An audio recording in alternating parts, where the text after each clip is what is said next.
Ang sulat ni Pablo sa mga taga-Efeso.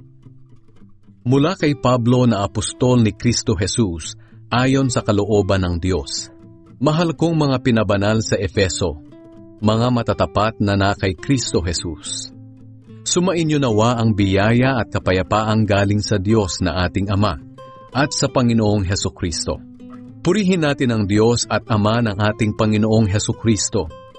Dahil sa pakikipag-isa natin kay Kristo, ibinigay niya sa atin ang lahat ng pagpapalang espiritual mula sa langit. Bago pa man niya likhain ang mundo, pinili na niya tayo para maging banal at walang kapintasan sa paningin niya.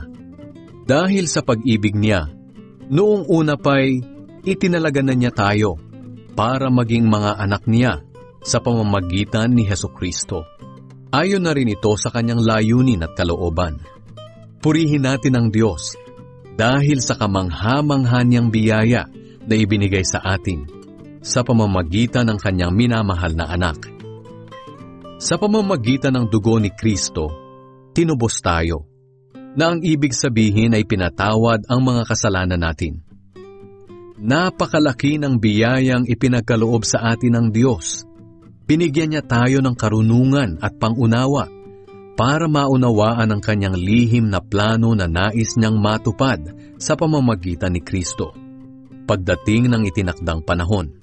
At ang plano niya ay pag-isahin ang lahat ng nasa langit at nasa lupa, at ipasailalim sa kapangyarihan ni Kristo. Ginagawa ng Diyos ang lahat ng bagay ayon sa plano niya at kalooban. At ayon nga sa plano niya noon pang una, pinili niya kami para maging kaniya, sa pamamagitan ng pakikipag-isa kay Kristo. Ginawa niya ito para kaming mga naunang sumampalataya kay Kristo ay magbigay puri sa Kanya.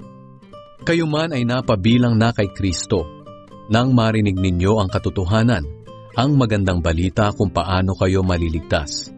Sa pagsampalataya ninyo sa Kanya, ibinigay niya ang banal na Espiritu na Kanyang ipinangako bilang tanda na pagmamay-ari na niya kayo.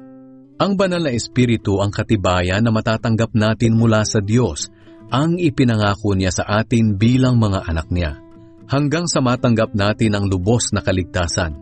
At dahil dito, papupurihan siya.